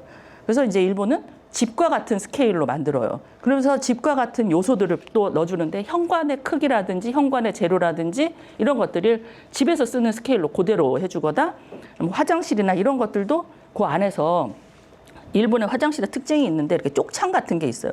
그런 것들을 넣어줘요. 그러니까 아까 시설에서도 집에 있는 요소를 가져온다고 그랬잖아요. 그래서 집의 느낌을 그 익숙함을 살려주기 위해서 여러 가지 익숙한 편안함을 살려주기 위한 요소들을 많이 도입을 합니다. 그리고 이제 이 건물 같은 경우는 딱 들어가면 앞에 막가자 가게가 있어요. 그러면서 이제 이걸 누가 운영을 하시냐면 아이들을 유인하기 위해서 하거든요. 아이들이 와요. 동네 아이들이. 우리 같은 이제 약간 불량식품 같은 거예요. 쫀득이 뭐 이런 거 파는 거야. 엄청 싸요. 근데 이 할머니가 이제 여기 입주자세요.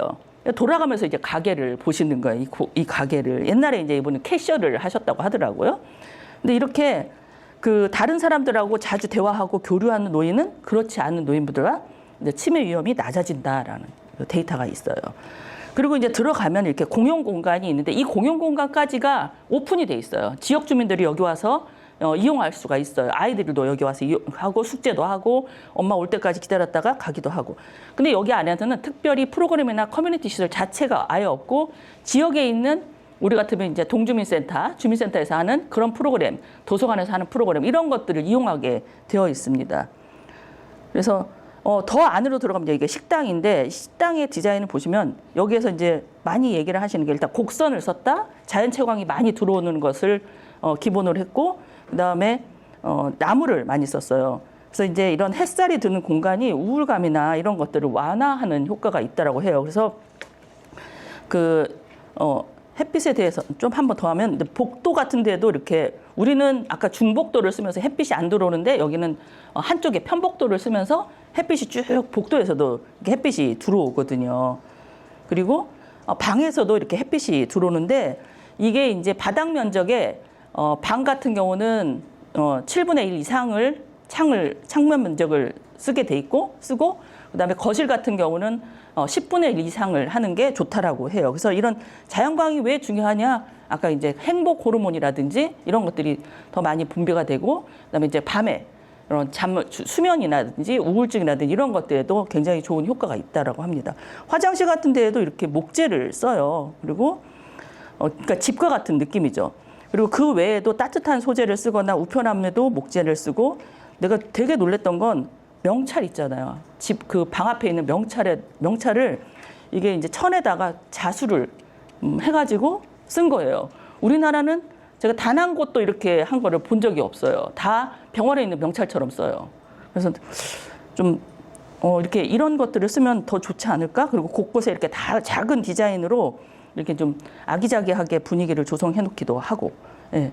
그리고 이제 정원도 따로 안 가꿔요. 안 가꾸고 이제 식물이 죽어가잖아요. 그러면 저러면 안 되는데 이제 여기 입주자가 그러면 이제 자기가 이제 나가서 이제 또 하시고 그래서 입주자가 관리를 하시고 지역 주민하고 교류하기 위해서 이런 축제도 하는 그런 곳이에요. 노인 요양시설은 이제 유니트 케어를 적용하기 시작을 했는데 처음에는 과거에는 집단 케어 방식이었대 일본이. 근데 그러니까 여러 명을 돌봤는데 지금은 이제 그러니까 저게 적정 인원이 적정 인원을 나누는 방식으로 갔어요. 이게 유니트 케어라고 하는데 유니트 케어에 적정 인원이 몇 명인지를 또 연구를 하기 시작해서 이게 15명 이내로 한다라는 게 그리고 15명 이내로 하고 돌보는 인원은 3명이 돌봐요. 그래야지 한 명이 이제 목욕을 시킬 때 2명이 14명을 돌보는 구조거든요. 저거를 계산을 해서 야간까지 몇 명이 적당한지를 돌리는 겁니다. 근데 우리는 아직 이제 여기까지 가지들 않았어요. 뭐 아시겠지만. 예, 그리고 이제 그거를 배치하는 방식에 있어서도 개인실을 중심으로 해서 가운데 개인 공간과 공용 공간을 나눠서 이제 구성을 하되 그 구성 방식이 개인에서 사적 공간, 그다음에 공공공간 이렇게 해서 쭉 이어지도록 이렇게 하는데 이 1인실을 굉장히 의무화했다라는 게 저는 굉장히 중요하다라고 생각을 해요. 심지어 부부가 들어가도 거의 따로따로 쓰신대요. 그래서 2인실이 있어도 거의 안 나간다라고 얘기를 하시는 걸 들어보면은 지금은 아마 1인실이 더 낫지 않나. 저희들도 지금 뭐 한 50비 넘잖아요. 그러면 이게 라이프 스타일이 달라가지고 다 따로따로 잡니다. 이게 문제가 아니야. 이건 그냥 자기의 이렇게 쾌적한 수면을 위해서 그렇게 하는 거예요. 그래서 이제 요양시설 중에 제가 갔던 것 중에 고베에 있는 스마 기락구엔이라는 곳이 있는데 여기는 배치가 이렇게 이제 요양시설, 고령자 주택, 그다음에 이제 건강센터 이게 이제 하나의 이렇게 단지처럼 되어 있는데 오픈은 되어 있어요. 이렇게 길 따라서 이렇게 쭉 올라가다 보면 오른쪽에 이제 요양시설, 왼쪽이 저희 보이는 이렇게 둥근 지붕이 고령주택이고 그 안에 가운데 있는 게 레스토랑이에요.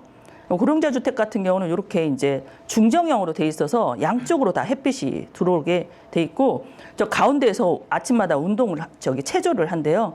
특별 유료 노인 요양원은 이런 식으로 돼 있고 가운데가 이제 공용 공간으로 해서 여기도 이제 햇빛이 들어가는 구조예요. 건강센터 이제 클리닉이 있는데 여기에는 정형외과가 하나 있고 그다음에 이제 나머지 또 이렇게 운동기구가 있는 데랑 운동기구 없는 그런 건강센터가 있고 보육원도 있어요.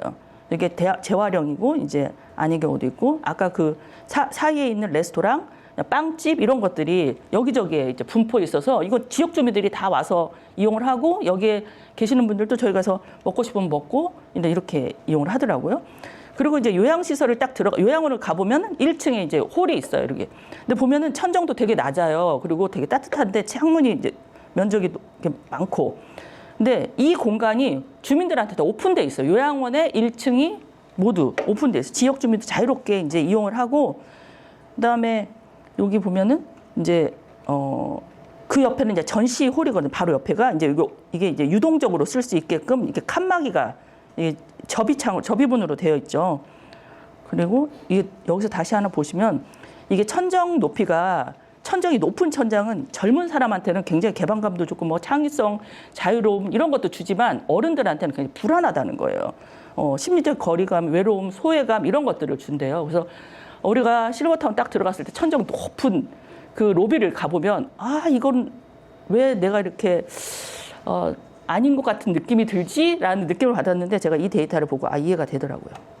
그리고 이제 그 바로 옆에 커피숍이 있어요. 근데 이 커피숍에는 이제 치매 노인이 와서 이제 커피도 마시고 자기 이제 또 방으로 올라가시고 그다음에 여기 바도 있어요. 술도 드시는 거예요. 근데 우리는 술 안 팔잖아요. 근데 이제 이분들은 담배도 피우시고 술도 먹고 그러니까 뭐 그냥 자기가 원래 하던 일상 생활 패턴을 그대로 유지를 하는 거죠. 그러면서 이제 공용 공간을 지나가면은 바로 이제 내부로 들어가는데 내부에 들어가는데 이 유니트마다 뭐가 있냐면 주소가 있어요. 그러니까 유니트별로 주소를 그러니까 내 집에 들어가는 것 같은 느낌을 주는 거죠. 그래서 집 주소를 사용하고 현관 바닥도 집과 같이 똑같이 만들어요. 집에서 그러니까 바닥 패턴이 좀 달라가지고 여기가 유니트가 한 층에 2개씩 있어가지고 이게 몇 개 층이 있는데 거기마다 다 바닥 패턴이 다르고 현관 입구에 장식이 달라요. 그리고 현관 입구에 또 신발장도 있어요. 사실 신발 자기 그냥 그 방에다가 놓기도 하거든요. 그런데 여기다가 왜 신발장을 놓냐면 집에 들어가는 느낌을 주기 위해서예요. 그리고 이제 디자인이 다른 이유는 유니트를 다 구별하기 위해서. 그리고 여기가 이제 공용 공간이고 대부분 여기 나와서 생활을 하시고 저희가 이제 그 다음이 이제 개인 공간인데 개인 공간과 공용 공간 사이에 반사적 공간이 있어요. 그러니까 입구에 바로 문으로 바로 들어가지 않고 안에 알코브가 있어가지고 저기에 내가 다른 집에 들어가는 듯한 느낌을 주고 그다음에 그 앞쪽에는 또 의자 같은 거를 배치해서 반사적, 반공적, 공적 공간 이렇게 해서 총 4개가 연계가 되게 돼 있고 2개 유니트 사이에는 다시 또 하나의 공용 공간이 또 하나 있어요. 이게 이제 개인실이에요. 여기가 개인실인데 개인실을 보면은 거의 기둥 빼놓고는 다 창문을 전체를 다 써요. 사실 이 정도도 이게 넓은 거는 아니거든요. 그렇지만 여기가 이제 대부분 좁게 되어 있으니까 그 공간을 다 창문을 위에서부터 아래까지 쓰고 그다음 여기에 보면은 여기 이제 침대에서부터 자기 화장실까지 안전하게 갈 수 있도록 모든 게 이렇게 연결이 다 되어 있어요. 그리고 가구라든지 이런 것들은 어떤 기억에 이런 것들을 단서를 제공하기 위해서 자기 가구를 가져오게 돼 있고 가져올 수 있고 그다음에 아까 2개 유닛 사이에 있는 공공 공간이에요. 공용 공간이죠. 그래서 이제 에이징 인 플레이스, 그러니까 우리가 집에서 살다가 좀 내가 좀 도움을 더 받아야 되겠다 그러면 실버타운 갈 수 있고 그다음 더 도움이 필요하면 의존형이 되면은 요양시설을 갈 수 있는데 이런 것들이 한 단지 안에 있어야 되거든요. 그래서 이제 재건축이나 이런 것들을 할 때 제가 시간을 이렇게 많이 썼네. 이제 한 단지 안에 있어야 되는데 일본의 최초의 그런 들어가기 전에 이제 CCRC 미나기노모리라고 하는 게 있어요. 지방에 있어요. 이거를 뭐 야심차게 준비를 했는데 실패를 했죠. 처음에 시골에다 만들어 가지고. 근데 처음에 이제 분양이 60% 미만으로 분양이 됐는데 나머지 40%를 원래 가격의 60%로 그러니까 거의 원가에 분양을 했어요. 그래가지고 젊은 친구들이 많이 들어왔어요. 이 젊은 친구들은 여기에서 일하는 뭐 요양보호사라든지 간호사라든지 사회복지사라든지 이런 친구들이 와서 같이 이제 직주 근접인 거죠. 그러면서 이제 지금은 이제 완판이 됐는데 처음에는 실패를 했어요. 그래서 저런 것들이 이제 왜 안 되는지 좀 알아볼 필요가 있다. 그리고 그러면서 우리가 이제 내가 살던 곳에서 살으려면 이게 재건축 단지예요. 왼쪽에 있는 게 기존의 단지고 이제 재건축을 하면서 고령자 시설을 계획 단계에서 도입을 합니다. 오른쪽에 이렇게 핑크색으로 되어 있는 여기랑 여기가 다 고령자 시설이에요. 그래서 저런 것들을 토지이용을 바꾸면서 원래 이제 저희가 아파트가 있었는데 토지이용을 변경을 하면서 저 공간을 확보하는 거예요. 그래서 순차적으로 이제 고령자 주택, 유료 노인 홈 이런 것들이 확보가 되는 거죠. 뭐 얘네들도 실패를 거듭하면서 아마 이렇게 했다고 생각이 돼요. 그래가지고 그 중에 하나가 이제 케어빌리지라는 걸 조성을 해요. 약국이라든지 그다음에 고령자 주택하고 이런 게 이제 소규모 다기능 홈, 기능홈이라고 하는 게 다기능 홈이라는 게 있는데 그런 것들이 같이 조성되는 단지처럼 조성이 되거든요. 이거는 특징이 뭐냐면 기존에 있는 아파트와 기존에 있는 우리 같은 뭐라 그러지? 단지 내 상가? 예, 그거를 그대로 해서 리모델링만 해가지고 해요. 그러니까 리모델링이라고 이제 유니버설 디자인이죠. 아파트에 이제 엘리베이터가 없으니까 엘리베이터를 부착한다든지 그렇게 해서 합니다. 왜 그럴까요? 치매. 그러니까 기억에 단서를 남기기 위해서 완전히 새롭게 하면은 어르신들한테는 변화가 그렇게 좋은 건 아니거든요. 그래서 그런 것들을 하고 그다음에 이제 유료 노인 요양홈은 이제 한쪽에 이제 이렇게 설치를 합니다. 그래서 내가 살던 곳에서 좀 불편하면 고령자 주택 가고 유료 노인 홈 가고 여기 이제 호스피스는 없는데 이런 식으로 변화하면서 이제 병원으로 가기도 하고 이렇게 닭이 살던 곳 근처에서 살 수 있도록 하는 거죠. 이거는 이제 신도시 하루미 플래그라고 신도시의 고령자 시설을 확보하는데 지금 빨간 거 쳐진 곳이 그러니까 여기에 이제 다른 그 젊은 세대들이랑 다 같이 살기도 하지만 요곳에다가 이제 고령자 시설을 확보하는 거예요. 그래서 저기 중간에 아파트 한 동을 하는 게 아니라 중간에 일부를 확보를 합니다. 근데 여기에 특징이 뭐냐면 여기 요 하나 안에 자립형하고 케어형이 같이 들어와 있어요. 일본의 요즘에 경향은 자립형만 하지 않아요. 그러니까 실버타운만 하지 않고 요양시설을 같이 넣어요. 그래서 내가 여기서 살다가 좀 더 불편해지면 요양시설을 갈 수 있다는 안도감을 준다고 해요. 그래서 이렇게 만들고 그다음에 이제 여기도 후지사와 SST라고 이제 스마트 타운인데 여기에도 저쪽 위쪽에다가 이런 고령자 시설 부지를 용도를 별도로 확보를 해서 하는데 한쪽에 이제 웰리스 스퀘어는 이제 그런 이제 좀 저가들, 그다음에 이쪽 시니어 레지던스는 이제 고가인데 이 모든 게 저층에 다 주민들이 갈 수 있는 공간들을 다 만들어요. 그러니까 카페를 오픈을 한다든지 저쪽에 부대 시설들이 다 주민들이 같이 갈 수 있는 시설들이죠. 그러면서 이제 에이징 인 플레이스를 실현을 하는 겁니다.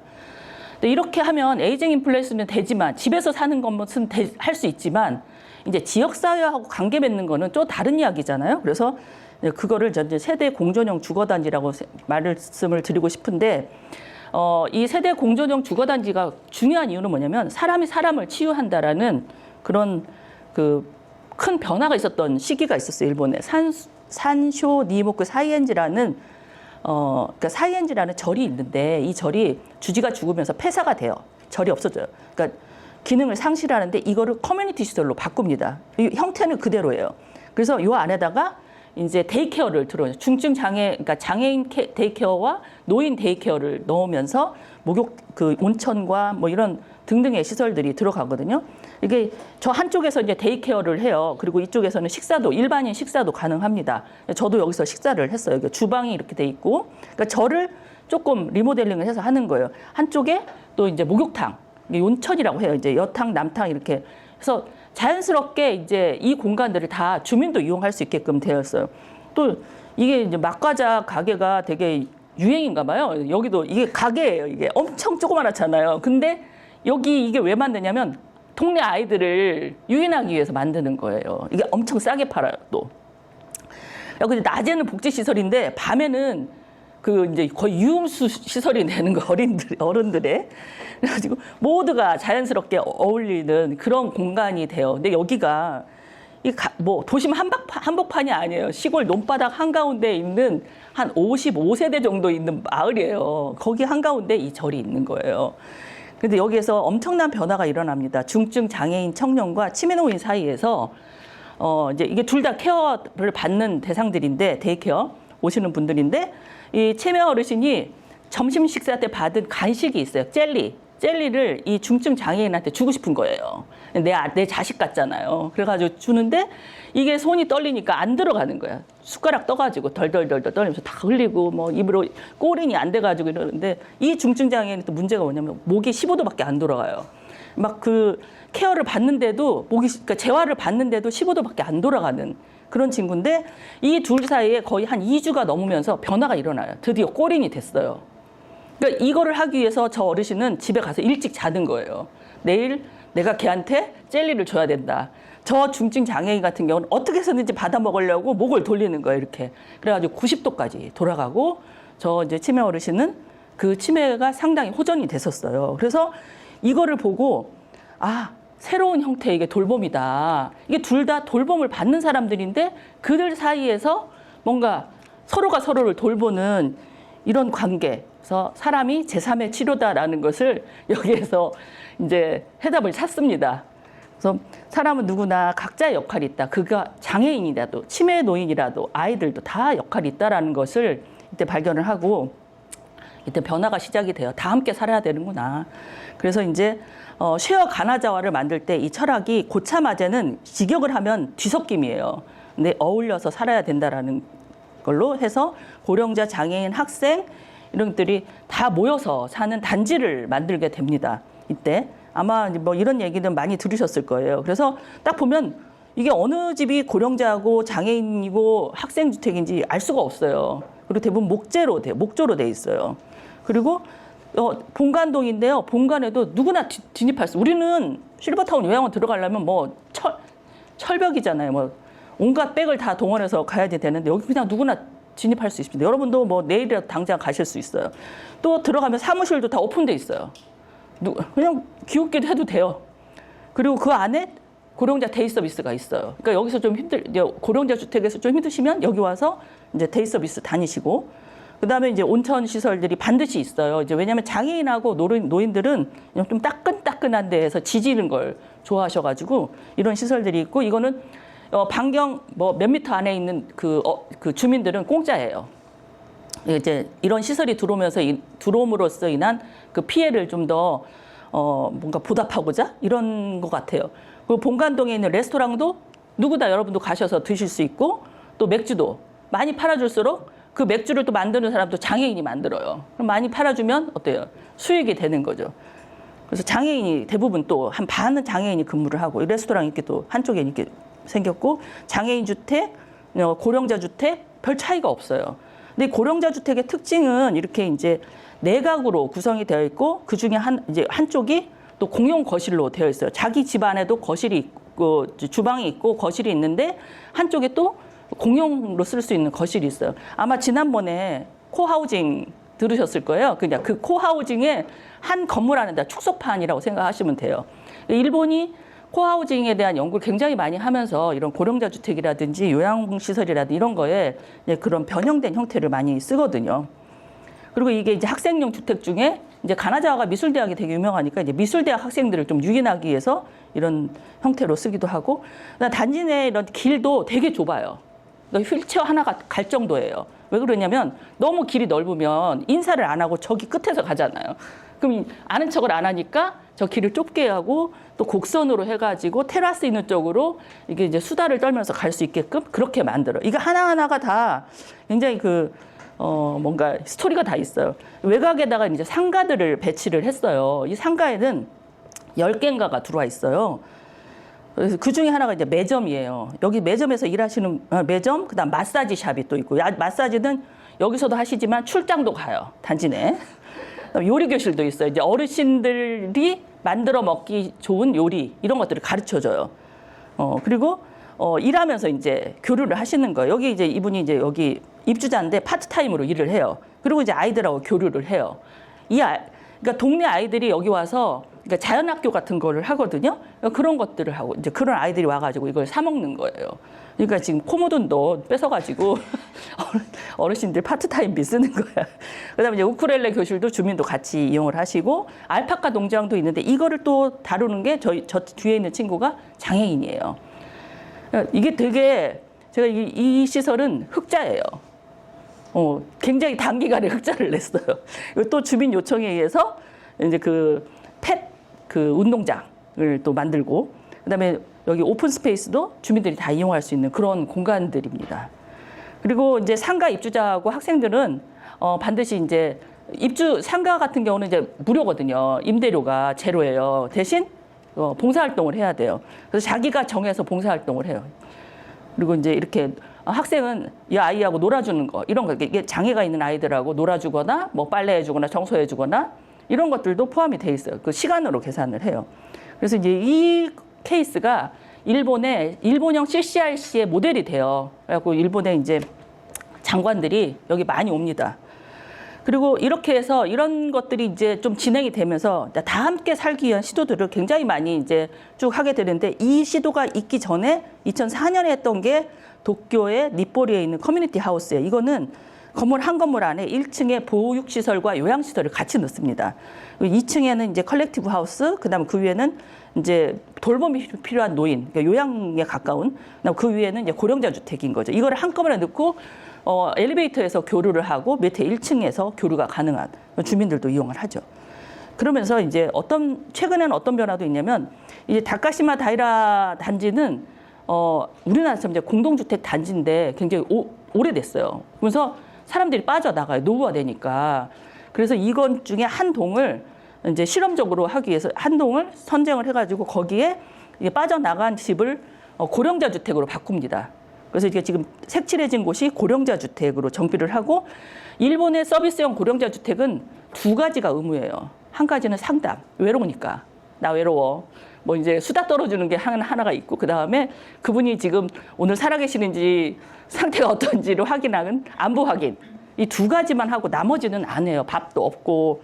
그래서 이제 그거를 관리하는 쪽이 이제 요 아래 상가의 일부를 쓰고 있고, 이분들이 또 이 공지에서 모여가지고 아침마다 체조를 20-30분씩 하는데, 저 같으면 안 나갈 것 같은데 또 나와서 하신대요. 20-30분 하려고 나와가지고 또 하고 들어간다고 하더라고요. 여기에는 이제 기존에 있는 아파트를, 공동주택을 이제 개조를 하는데 유형을 수납, 교류, 조망형 이렇게 3가지로 나눠서 해요. 그게 아마 이제 니즈를 반영해가지고 하는 거죠. 그래서 세대 입구에 이게 손잡이가 있어요. 그러니까 안전바가 있어요. 왜냐하면 이거 잡고 문을 열어야 되니까. 그래서 저런 손잡이가 설치되어 있는 집이 이제 고령자 주택이죠. 그리고 이제 그 후에 이제 그러니까 다 함께 살기 위한 또 하나의 이제 시도가 뭐냐면, 그 학생주택하고 요양시설을 같이 병행해 놓은 데가 있어요. 여기 이제 굿타임 리빙 나카모즈라고 하는 곳이 있는데, 이거는 이게 학생 맨션은 위에 한쪽에, 로인홈이 이제 한쪽에 있어요. 요 아래쪽이 커뮤니티 시설이에요. 이제 뭐 레스토랑도 있고 살롱도 있고 진료소도 있고 이런 것들이 있죠. 근데 이게 이제 뭐하고 연계되어 있냐면, 인근에 있는 대학에서 이제 그런 개호 관련된 자격을 취득하고자 하는 친구들한테 이게 도움이 되는 거예요. 여기서 있으면서 노인들도 돌보고 또 이야기도 듣고, 노인들은 말벗도 되고 이제 이렇게 외로움도 달래고. 그래서 이제 이런 시설들이 최근에 이제 생겨가지고 이것도 되게 또 그리고 이제 오비린 가든힐즈는 오비린 대학의 노인학과하고 연계돼서 만들어진, 그러니까 오비린 대학이 가지고 있는 사이트인데요. 일본은 그리고 우리나라는 캠퍼스 이렇게 돼 있잖아요. 한 구역 이렇게 딱 돼 있잖아요. 얘네들은, 우리는 캠퍼스가 안에도 막 도시계획 도로가 지나가고 그래요. 그래서 한쪽 구석에 좀 떨어진 곳, 한 1km 정도 떨어진 곳에 땅이 있었어요. 거기에다가 학생주택, 서비스형, 그러니까 고령자 주택, 그다음에 일반 주택, 그리고 이제 레스토랑, 점포, 학생 이제 교류동 이런 것들을 복합적으로 해놓은 거예요. 여기에 들어오시는 분들은 당신은 이제 실험의 대상이 될 수 있습니다라는 것을 공지를 하고 들어와요. 이것도 그 시사기획 창에 그 엄마의 마지막 집이라는 프로에 요 사례가 나오거든요. 그거 한번 보시면 알 수가 있어요. 그래서 이렇게 이제 고령자 주택하고 일반 주택 이런 것들이 같이 섞여서 이제 이게 실험을 하는 그런 사례라고 보시면 돼요. 이게 이제 대학하고 연계돼 해가지고 하는 요즘에 이제 UBRC 좀 사례 중에 하나고, 또 하나 여기 없네.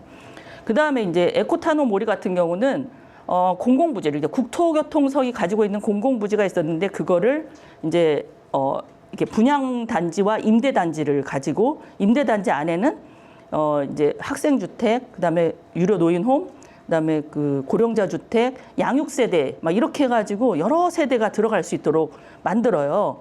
이것의 큰 특징이 뭐냐면 세대 순환형이에요. 맨 처음에 2018년에 마을을 조성했는데 그때 들어갈 때 이제 부부 세대, 그다음에 노인 세대, 이제 신혼부부, 이 사람들이 나이가 5년에서 15년 지나면 어떻게 될 것이다. 다시 15년에서 20년 지나면 어떻게 될 것이다라는 것을 이렇게 서큘레이션을 돌려가지고, 나이가 이제 여기 있는 노인은 이제 나이가 들면 어떻게 돼? 이제 돌아가시겠죠. 그래서 저기 15에서 20년 되면 그분이 없어요. 이런 식으로 저거를 계산을 해서 만들었어요. 그러면서 이분들의 전체적인 공동 공간은 이 리브인 랩이라고 하는 가운데 커뮤니티 시설에서 다 이루어지도록 해요. 커뮤니티 시설에는 어린이집도 있고 도서관도 있고 식당도 있고 없는 거 없이 다 있어요. 그래서 세대 수단에 의해서 다세대가 함께 사는 지역, 이것도 약간 뭐랄까 실험적으로 하고 있는 상황이에요. 이렇게 이제. 그런데 이제 이거는 이제 주택에서 이제 섞여 사는 건데 동네에서 섞여 살게 할 수 있는 방법은 없을까 하고 세대 교류형 커뮤니티 시설을 만든 사례가 있는데, 이제 와지마 가브레라고, 이거는 인구가 한 2만 명 되는 와지마 시에 놓여진 곳이에요. 지진에 의해서 빈집이나 빈터가 생겼는데 여기에다가 이제 커뮤니티 시설과 고령자 시설, 장애인 시설들을, 그러니까 고령자 주택, 장애인 주택을 만들어요. 고령자 주택도, 그러니까 이게 빈 땅이에요. 빈 땅을 가지고 이제 고령자 주택이 6세대밖에 안 되거든요. 근데 가로변을 배치하고 베란다를 가로 쪽에다 해요. 왜냐하면 사람을 구경해야 되니까. 강변에 있어요. 그리고 데크도, 오른쪽에 끝에가 데크가 있는데 저기 나와서 이제 햇빛도 쬐을 수 있고 그렇게 되어 있는 곳이에요. 여기에서 약 한 200m 정도 떨어진 곳에 이게 거점 시설이라는 게 있어요. 와지마 가브레 거점 시설이 이제 이렇게 생겼는데, 저 거점 시설은 가운데 이제 골목을 중심으로 해가지고 여기 양쪽에 있는 부지들을 이제 빌리고 사서 이렇게 만드는 거예요. 먼저 이제 오른쪽에 있는 게 고령자 데이케어, 저 위쪽에 이제 보면은 이게 이제 고령자 데이케어 시설이고, 여기가 와지마 가브레 거점 시설이에요. 그다음 여기가 옛날에 이제 주차장으로 쓰였던 곳을 이제 주방으로 만들어가지고 음식을 이제 여기가 레스토랑도 쓰이고, 이쪽에 이제 그 목욕탕, 온천. 그다음에 여기는 웰리스, 그러니까 건강 헬스센터, 헬스. 여기는 카페. 이렇게 이제 있거든요. 근데 이게 여기가 이제 골목이에요. 근데 딱 특징이 뭐냐면 약간씩 디귿자로 이렇게 되어 있어요. 그러니까 그 가운데에서 사람들이 앉아 있거나 좀 더 수다를 떨 수 있게끔. 그래서 전체적으로 형태를 보면 데크를 중심으로 해서 디귿자형 배치를 만들어요. 여기도 그렇고. 그래서 오다 가다 여기를 앉을 수가 있어요. 그리고 이제 그 거점 시설 안에는 또 온천이 이렇게 남녀 온천이 있고, 그다음에 식당, 레스토랑도 있고, 그다음에 이게 이제 데이 서비스 때 이 데이 서비스 앞에 이렇게 뭐랄까 여기 그 데크가 있는데 여기에는 아이들이 이렇게 놀아요. 동네 아이들이 와서 놀고, 그 안쪽에는 이제 고령자, 이제 그 치매 어르신들이 이렇게 있는 거예요. 그러니까 서로 그냥 그 섞여가지고 이렇게 구분돼 있지 않고 있어요. 여기는 이제 헬스 시설인데 여기도 이렇게 턱이 있잖아요. 우리나라 같으면 텐마루처럼 되어 있죠. 거기에 이제 힘드니까 오다가다 앉고, 아이들은 지나가다가 이렇게 구경도 하고, 우리는 다 커튼칩니다. 근데 뭐 이렇게 모든 세대가 자연스럽게 어울릴 수 있도록 해요. 그러니까 기능이 따로 구분되어 있지 않아요. 그래서 공간에 이렇게 모든 사람들이 이렇게 스며들어 갈 수 있도록 누구나 쓰게끔. 이걸 통해서 우리가 보이는 거는 노인의 삶을 바라보는 관점이 바뀌어야 된다라는 거예요. 이제 옛날에 이제 대규모로 생각을 했다면 좀 더 소규모로 분리해서, 그러니까 노인 세대를 분리하는 게 아니라 공존하는 형태로, 시설이 아니라 주거, 또 다른 집이다라는 거죠. 그리고 돌봄에서 자립으로, 돌보려고 하지 말고 어른들 최대한 자립을 시켜야지 돼요. 그리고 폐쇄에서 개방으로, 그다음에 특별보다 일상으로. 이 말은 요즘에 일본에서는 신오렌지법이라는 게 만들어졌어요. 그게 뭐냐면 치매 노인도 이제 시설에 있지만 나가서 경제 활동을 할 수가 있어요. 왜냐하면 치매 노인을 그 시설에서 돌보려고 하면 더 많은 인력이 필요한데 노인 3명을 데리고 1명이 데리고 나가서 경제 활동을 할 수가 있어요. 그럼 컨비니를 뭐라 그러죠? 편의점 같은 데 가서 일할 수 있고, 세차장에 가서 이렇게 일할 수 있고, 그래가지고 돈을 받아요. 그러니까 3명의 돈을 1인분만 받아요. 가지고 그걸 가지고 점심도 사 먹을 수가 있어요. 그래도 굉장히 좋아하시고 효과가 있다. 예, 라고 얘기를 해요. 그래서 치매도 특별히 아니다. 일상이다. 우리가 모든 그 노인의 삶을 일상으로 바라봐야 된다라고 생각을 합니다. 여러분이 만드는 지금 공간은 미래의 여러분을 위한 공간이에요. 지금 노인들의 공간이 문제가 되는 건 지금 노인들의 세대에서 그전에 안 만들었기 때문에 문제가 되는 겁니다. 네, 이상 끝내겠습니다. 감사합니다.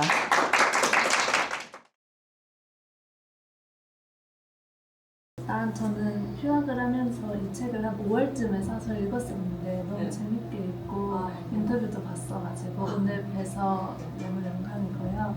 저는 그 프로젝트 하면서 젊은 세대랑 노인분들이 섞이는 공간을 만드는 게 되게 중요한데 한 공간에 그들이 같이 섞여 있는 것만으로도 어떤 서로에게 이점이 있는지가 궁금했습니다. 제가 그 봤던 다양한 사례들은 그러니까 복도를 활용해서 책을 쭉 넣고 도서관을 이제 만드는 거예요. 그러니까 도서관이라고 하는 게 별도의 면적이 있는 게 아니라 그냥 책만 꽂아 놓는 거죠. 그렇게 하면서 서로 교류하게끔 되어 있는. 그래서 자연스럽게 이제 오다 가다 만나는 거예요. 그러니까 따로 이야기를 하는. 그러다 보면은 이제 뭐 보육원에서 생일 파티를 해요. 그럼 이제 어르신들이 생일 선물을 만들어줘요. 그래가지고 주기도 하고 이런 식으로 나름 이제 그 안에서도 교류가 부분적으로 일어나죠. 근데 공간을 어떻게 설계하느냐에 따라서 이게 교류가 일어나게끔 만들 수가 있는 거죠. 그게 굉장히 중요하게 반영이 된 것 같아요. 아까 보시면 그 거점 시설 같은 경우도 누구나 이용할 수 있게끔 해놨잖아요. 그 쉐어 가나자와 거기에 장애인분들도 같이 산다고 했는데 네. 거기는 그분들도 돌봄이 필요하신 분들인지 아니면 자립하실 수 있는 장애인분들인지 그 장애인은 뭐냐면 이게 그 쉐어 가나자와를 만든 데가 불자원이라는 그 사회복지 법인인데 이 불자원은 원래 절에 주지스님이 만드셨어요. 그 이제 장애가 있는 고아들을 데려다가 키운 곳이 불자원이에요. 근데 고아가 만 18살이 되면 나가야 되잖아요. 근데 이제 동네에서 받아주지를 않는 거예요. 근데 그 장애에 이제 편차가 있는 거죠. 뭐 장애가 심한 경우도 있고 덜 심한 경우도 있고 이러잖아요. 그러니까 아주 심해서 사회생활이 아예 전혀 안 된다 그러면 그 시설에 있을 수는 없지만 적정할 때까지는 이제 그 시설에서 데리고 있어야지 되는데 걔네들이 그 불자원에서 그 고아가 갈 데가 없으니까 여기에 이제 오는 거예요. 그래서 여기에 이제 장애인 시설 주택 같은 경우는 그 아이들을 수용하는 거가 되게 크죠. 저는 그 요양시설에 대해서 좀 여쭙고 싶은데 네. 여러 요양시설을 좀 다녀보시면서 공간적으로 봤을 때 가장 어떤 점이 좀 개선됐으면 좋겠다라고 느끼신 게 있으셨는지 궁금합니다. 공간적으로 일단 이 이제 유니티 케어의 진정한 의미를 잘 모르시는 것 같아요. 그러니까 개인 공간에서 그러니까 사적, 반사적, 반공적, 공적 이렇게 나가야지 되는데 이게 연결이 없이 그냥 사적에서 공적으로 확 넘어가는 거예요. 그러니까 우리가 남의 집에 갈 때 약간 버퍼가 있어야 되는데 그 버퍼가 전혀 없이 격리되는 듯한 느낌이 있고 개인 공간 안에서는 창문이 너무 작아요.